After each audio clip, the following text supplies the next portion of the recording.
வெற்றிவேல் முருகனுக்கு ஹரஹரோஹரா.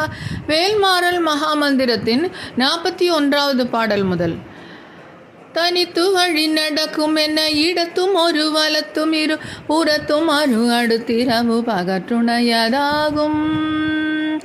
சுடர் பருதி ஒளிப்ப நில ஒளிக்கும் மதி ஒளிப்ப அலை அடக்குதழல் ஒளிப்ப ஒளிர் ஒளி பிறவை வீசும். திசைக்கிரிய முதற் குலிசன் அறுத்த சிறை முளைத்ததென முகட்டின் இடை பறக்க அரவிசை ததிர ஓடும். பழுத்தமுது தமிழ் பலகை இருக்கும் ஒரு கவி புலகர் இசைக்குருகி வரை குகைய இடுத்து வழி காணும். சலத்து வரும் கருடல் கொழுத்த வள்ளர் பெருத்த குடர் சிவத்ததொடை எனச்சிகையில் விருப்பமோடு சூடும். திருத்தணியில் ஒதித்தருளும் ஒருத்தன் மலை விருத்தன் என துளத்தில்